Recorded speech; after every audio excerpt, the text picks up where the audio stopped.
Hello friends, आप सभी का अपने एच ट्यूटोरियल पर स्वागत है। तो आज हम लोग जीसीईआरटी क्लास 8 का सिविक्स का क्वेश्चन आंसर करने वाले हैं। एमसीक्यू क्वेश्चन, ठीक है। आपका फर्स्ट टर्म में एमसीक्यू क्वेश्चन ही आएगा और यहाँ पर हम लोग फर्स्ट टर्म का पूरा सिलेबस देखने वाले हैं सिविक्स का। सिविक्स में टोटल 3 चैप्टर्स आएगा, चैप्टर 1, चैप्टर 2 एंड चैप्टर 3। बस ये चैप्टर 3 से आपका क्वेश्चन आने वाला है टर्म 1 में और पूरा क्वेश्चन एमसीक्यू रहेगा। तो चलिए यहाँ पर हम लोग चैप्टर 1, 2 एंड 3 का पूरा एमसीक्यू क्वेश्चन देख लेते हैं। वीडियो काफ़ी इंपॉर्टेंट है, वीडियो को पूरा देखिएगा और अगर कहीं पर दिक्कत होता है तो आप मुझे कमेंट कर दीजिएगा, मैं डाउट सेशन में क्लियर कर दूंगा। मैं आपको बता दूं कि वीडियो में जितना क्वेश्चन मैं बताने वाला हूं इसी में से आपका एग्जाम में क्वेश्चन आने वाला है, इससे बाहर का बिल्कुल भी नहीं आएगा। तो इसको आप याद कर लीजिएगा, पूरा रट लीजिएगा, आपका सिविक्स में पूरा नंबर आ जाएगा। तो चलिए हम लोग सबसे पहला चैप्टर देखते हैं, संविधान। पहला क्वेश्चन देखिए, हमारे संविधान की मुख्य विशेषता है। हमारे संविधान की मुख्य विशेषता क्या है? पहला ऑप्शन देखिए, राष्ट्रवाद, पंथ निरपेक्ष, साम्यवादी। दूसरा, समाजवाद, पंथ निरपेक्ष, लोकतंत्रात्मक, गणराज्य। तीसरा देखिए, साम्यवाद, राज्य धर्म, राजतंत्रात्मक। और चौथा है संघात्मक, साम्यवादी, पंथ निरपेक्ष, राष्ट्रवाद। तो इसका सही आंसर हो जाएगा ऑप्शन नंबर दूसरा, समाजवाद, पंथ निरपेक्ष, लोकतंत्रात्मक, गणराज्य। संविधान की मुख्य विशेषता है, इसे आपको याद कर लेना है। अब बढ़ते हैं नेक्स्ट क्वेश्चन की ओर। सेकेंड नंबर, भारतीय संविधान के प्रारूप समिति के अध्यक्ष कौन थे? पहला ऑप्शन देखिए, डॉक्टर राजेंद्र प्रसाद। दूसरा, डॉक्टर BR अम्बेडकर। तीसरा, पंडित जवाहरलाल नेहरू। चौथा, लाल बहादुर शास्त्री। तो इसका सही आंसर होगा ऑप्शन नंबर दूसरा, डॉक्टर BR अम्बेडकर। इसे भी आपको याद कर लेना है। फिर देखिए नेक्स्ट 3 नंबर, संविधान के निर्माण में कितने समय लगा था? पहला ऑप्शन देखिए, 2 वर्ष 11 महीने 18 दिन। दूसरा, 1 वर्ष 11 महीने 18 दिन। तीसरा, 3 वर्ष 11 महीने 18 दिन। चौथा, 4 वर्ष 11 महीने 18 दिन। तो इसका सही आंसर हो जाएगा ऑप्शन नंबर पहला, 2 वर्ष 11 महीने 18 दिन का समय लगा था संविधान निर्माण में। अब बढ़ते हैं नेक्स्ट हम लोग 4 नंबर की ओर। किस समिति की रिपोर्ट के आधार पर संविधान में मूल कर्तव्य शामिल किए गए हैं? पहला ऑप्शन देखिए, स्वर्ण सिंह समिति। दूसरा, सच्चर कमेटी। तीसरा, चिदम्बरम कमेटी। और चौथा, मंडल कमेटी। तो इसका सही आंसर हो जाएगा ऑप्शन नंबर पहला, स्वर्ण सिंह समिति।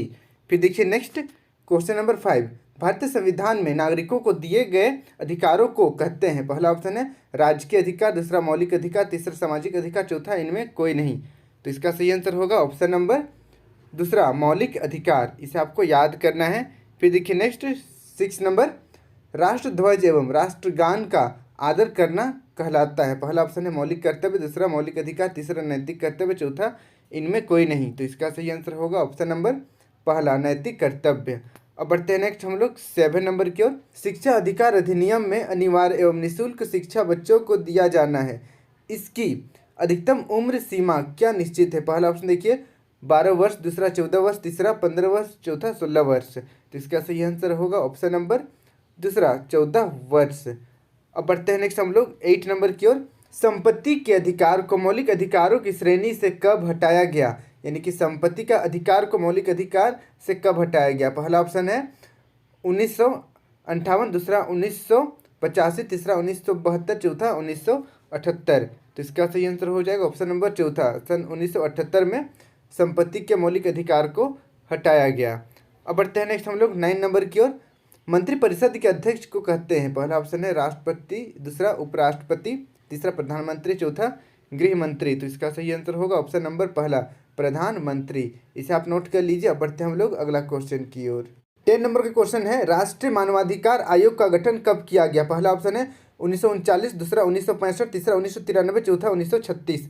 तो इसका सही आंसर होगा ऑप्शन नंबर तीसरा, 1993 में राष्ट्रीय मानवाधिकार आयोग का गठन किया गया। फिर देखिए नेक्स्ट 11 नंबर, मानवाधिकार दिवस किस तिथि को मनाया जाता है? पहला ऑप्शन 10 दिसंबर। दूसरा, 30 मार्च। तीसरा, 14 सितंबर। चौथा ऑप्शन है 2 अक्टूबर। तो इसका सही आंसर होगा ऑप्शन नंबर पहला, 10 दिसंबर। फिर देखिए नेक्स्ट 12 नंबर, संविधान द्वारा कितने मौलिक कर्तव्य प्रदत्त हैं? पहला ऑप्शन है 10। दूसरा, 8। तीसरा, 7। चौथा, 11। तो इसका सही आंसर होगा ऑप्शन नंबर चौथा, 11। इसे आपको नोट करना है। फिर देखिए नेक्स्ट 13 नंबर, विश्व का सबसे बड़ा एवं लिखित संविधान किस देश का है? ये तो बहुत ही इंपॉर्टेंट क्वेश्चन है। पहला ऑप्शन है ऑस्ट्रेलिया। दूसरा, भारत। तीसरा, USA। और चौथा, चीन। तो इसका सही आंसर होगा ऑप्शन नंबर दूसरा भारत। भारत का संविधान दुनिया का सबसे बड़ा एवं लिखित संविधान है। अब बढ़ते हैं नेक्स्ट हम लोग 40 नंबर, शिक्षा किस सूची का विषय है? पहला ऑप्शन है केंद्रीय, दूसरा संघ, तीसरा राज्य, चौथा समवर्ती। तो इसका सही आंसर होगा ऑप्शन नंबर चौथा समवर्ती। फिर देखिए नेक्स्ट 15 नंबर का क्वेश्चन देखिए, भारत में शिक्षा का अधिकार कानून कब से लागू हो गया? पहला ऑप्शन है 4 अगस्त 2019, दूसरा ऑप्शन है 1 अप्रैल 2010, तीसरा ऑप्शन है 4 अगस्त 2010 और चौथा ऑप्शन है 1 अप्रैल 2008। तो इसका सही आंसर होगा ऑप्शन नंबर पहला 1 अप्रैल 2010 को भारत में शिक्षा का अधिकार कानून लागू किया गया। अब बढ़ते हैं नेक्स्ट हम लोग 16 नंबर की ओर, स्वतंत्र भारत का संविधान कब लागू हुआ? यह भी इंपॉर्टेंट क्वेश्चन है, खैर आसान है बट इंपॉर्टेंट है। पहला ऑप्शन है 26 जनवरी 1950, दूसरा 26 नवंबर 1949, तीसरा 15 अगस्त 1947 और चौथा 26 जनवरी 1947। तो इसका सही आंसर होगा ऑप्शन नंबर पहला 26 जनवरी 1950 को स्वतंत्र भारत का संविधान लागू किया गया। इस तरीके से चैप्टर 1 संविधान का हम लोग सारा एमसीक्यू कंप्लीट कर लिए हैं। इसी में से आपका क्वेश्चन आने वाला है फर्स्ट चैप्टर से, इससे बाहर का क्वेश्चन नहीं रहेगा। तो यहाँ पर जितना भी मैंने क्वेश्चन बताया सभी को आपको याद कर लेना है। अब बढ़ते हैं सेकेंड चैप्टर की ओर। सेकेंड चैप्टर का नाम है भारतीय संविधान के आधारभूत मूल्य। देखिए पहला क्वेश्चन है, भारत के प्रथम राष्ट्रपति थे? पहला देखिए डॉक्टर वी गिरी, दूसरा ऑप्शन है नीलम संजीव रेड्डी और तीसरा ऑप्शन है डॉक्टर राजेंद्र प्रसाद और चौथा इनमें कोई नहीं। तो इसका सही आंसर होगा ऑप्शन नंबर पहला डॉक्टर राजेंद्र प्रसाद, सभी को पता होगा। अब बढ़ते हैं नेक्स्ट क्वेश्चन की ओर। सेकेंड क्वेश्चन, भारत एक संप्रभु राष्ट्र बना? पहला ऑप्शन है 15 अगस्त 1948, दूसरा 15 अगस्त 1945, तीसरा 15 अगस्त 1947 और चौथा 15 अगस्त 1950। तो भारत कब आज़ाद हुआ बताना है। इसका आंसर मैं आप लोगों को नहीं बताऊंगा, आपको कमेंट करके बताना है कि भारत एक संप्रभु राष्ट्र कब बना। अब बढ़ते हैं नेक्स्ट क्वेश्चन की ओर। 3 नंबर, भारत का राष्ट्र चिन्ह क्या है? पहला ऑप्शन है तिरंगा, दूसरा लाल किला, तीसरा अशोक स्तंभ, चौथा इंडिया गेट। तो इसका सही आंसर हो जाएगा ऑप्शन नंबर तीसरा अशोक स्तंभ भारत का राष्ट्र चिन्ह है। अब बढ़ते हैं नेक्स्ट हम लोग 4 नंबर, समानता के सिद्धांत के आधार पर किसको दंडनीय अपराध घोषित किया गया है? पहला ऑप्शन देखिए छुआछूत, दूसरा शिक्षा से वंचित करना, तीसरा बेगारी और चौथा आर्थिक शोषण।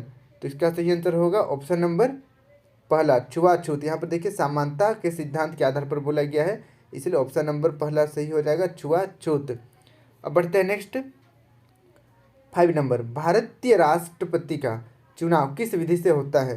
पहला ऑप्शन है प्रत्यक्ष, दूसरा अप्रत्यक्ष, तीसरा ऑप्शन है प्रत्यक्ष अनुपातिक और चौथा ऑप्शन है अप्रत्यक्ष अनुपातिक।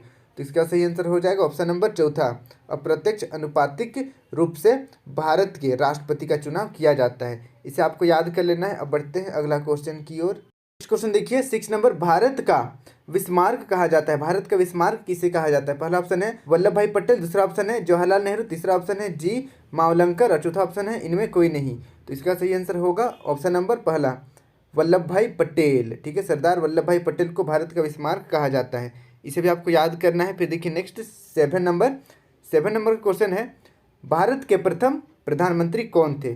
पहला ऑप्शन है जी मावलंकर, दूसरा ऑप्शन है पंडित जवाहरलाल नेहरू, तीसरा PV नरसिम्हा राव और चौथा इनमें से कोई नहीं। तो इसका सही आंसर हो जाएगा ऑप्शन नंबर दूसरा पंडित जवाहरलाल नेहरू भारत के प्रथम प्रधानमंत्री थे। फिर देखिए नेक्स्ट 8 नंबर, मिसाइल मैन के नाम से किसे जाना जाता है? पहला ऑप्शन है डॉक्टर राजेंद्र प्रसाद, दूसरा डॉक्टर शंकर दयाल शर्मा, तीसरा डॉक्टर APJ अब्दुल कलाम और चौथा डॉक्टर KR नारायण। तो इसका सही आंसर होगा ऑप्शन नंबर तीसरा डॉक्टर APJ अब्दुल कलाम को मिसाइल मैन कहा जाता है। अब बढ़ते हैं नेक्स्ट हम लोग 9 नंबर की ओर। भारत के प्रथम गृह मंत्री कौन थे? प्रथम गृह मंत्री बताना है। पहला ऑप्शन देखिए सरदार वल्लभ भाई पटेल, दूसरा लाल बहादुर शास्त्री, तीसरा श्रीमती इंदिरा गांधी, चौथा इनमें कोई नहीं। तो इसका सही आंसर होगा ऑप्शन नंबर पहला सरदार वल्लभ भाई पटेल भारत के प्रथम गृह मंत्री थे।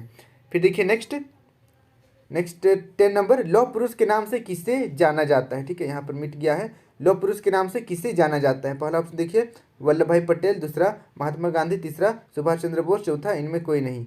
तो इसका सही आंसर होगा ऑप्शन नंबर पहला सरदार वल्लभ भाई पटेल को लौह पुरुष कहा जाता है, इसे आप याद कर लीजिएगा। अब बढ़ते हैं नेक्स्ट हम लोग 11 नंबर की ओर।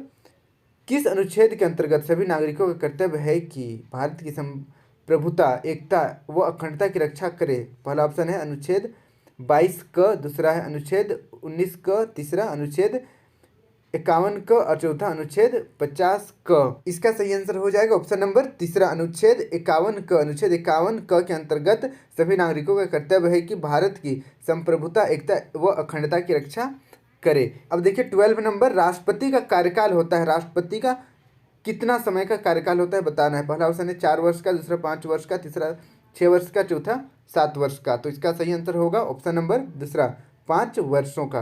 अब देखिए 30 नंबर, किस अनुच्छेद में भाषण तथा अभिव्यक्ति की स्वतंत्रता है। पहला ऑप्शन है अनुच्छेद 11, दूसरा अनुच्छेद 19, तीसरा अनुच्छेद 21 और चौथा अनुच्छेद 22। तो इसका सही आंसर हो जाएगा ऑप्शन नंबर दूसरा, अनुच्छेद 19 के अनुसार आप कुछ भी कहीं भी भाषण दे सकते हैं और अपना अभिव्यक्ति प्रकट कर सकते हैं। अब बढ़ते हैं नेक्स्ट हम लोग 40 नंबर की ओर। भारत में महिलाओं को वोट देने का न्यूनतम उम्र निर्धारित है। पहला ऑप्शन है 18 वर्ष, दूसरा 21 वर्ष, तीसरा 25 वर्ष, चौथा 30 वर्ष। तो इसका सही आंसर होगा ऑप्शन नंबर पहला, 18 वर्ष। तो इस तरीके से हम लोग चैप्टर 2 का भी MCQ क्वेश्चन कंप्लीट कर लिए। जितना भी मैंने यहाँ पर MCQ क्वेश्चन बताया है इसी में से आपका एग्जाम में आने वाला है, इसको आपको पूरा याद कर लेना है। अब बढ़ते हैं हम लोग नेक्स्ट चैप्टर 3 की ओर। चैप्टर 3 का नाम है संसदीय शासन व्यवस्था। संसदीय शासन व्यवस्था, देखिए पहला क्वेश्चन देखिए, राज्यसभा राष्ट्रपति द्वारा मनोनीत सदस्यों की संख्या होती है। पहला ऑप्शन है 15, दूसरा 13, तीसरा है 12 और चौथा है 20। तो इसका सही आंसर हो जाएगा ऑप्शन नंबर तीसरा, ऑप्शन नंबर तीसरा सही आंसर हो जाएगा 12। इसे आपको याद कर लेना है। अब बढ़ते हैं हम लोग नेक्स्ट क्वेश्चन की ओर। सेकेंड नंबर का क्वेश्चन देखिए, संघ सूची में राष्ट्रीय महत्व के विषय होते हैं, इन विषयों पर कानून कौन बनाता है। पहला ऑप्शन है राज्य सरकार, दूसरा केंद्र सरकार, तीसरा संयुक्त राष्ट्र संघ और चौथा केंद्र शासित प्रदेश। तो इसका सही आंसर होगा ऑप्शन नंबर दूसरा, केंद्र सरकार। अब बढ़ते हैं नेक्स्ट हम लोग 3 नंबर की ओर। देखिए कार्यपालिका किसके प्रति उत्तरदायी होता है। पहला ऑप्शन है न्यायपालिका, दूसरा विधायिका, तीसरा संविधान, चौथा इनमें कोई नहीं। तो इसका सही आंसर होगा ऑप्शन नंबर दूसरा, विधायिका के प्रति उत्तरदायी होता है कार्यपालिका। अब बढ़ते हैं नेक्स्ट हम लोग 4 नंबर की ओर। किस वर्ष चार्टर अधिनियम में पहली बार विधान परिषद के बीज दिखाई पड़े। पहला ऑप्शन देखिए 1835, दूसरा ऑप्शन है 1858, तीसरा ऑप्शन है 1935, चौथा ऑप्शन है 1833। तो इसका सही आंसर हो जाएगा ऑप्शन नंबर चौथा, 1833। अब बढ़ते हैं नेक्स्ट क्वेश्चन की ओर 5 नंबर, भारत में कैसी शासन प्रणाली है। पहला ऑप्शन है अध्यक्षात्मक, दूसरा संसदीय, तीसरा राजतांत्रिक और चौथा सैनिक। तो इसका सही आंसर हो जाएगा ऑप्शन नंबर दूसरा, संसदीय। भारत में संसदीय शासन प्रणाली है। अब बढ़ते हैं नेक्स्ट हम लोग 6 नंबर की ओर। लोकप्रिय सदन किसे कहा जाता है। पहला ऑप्शन है राज्यसभा, दूसरा लोकसभा, तीसरा विधानसभा, चौथा इनमें से कोई नहीं।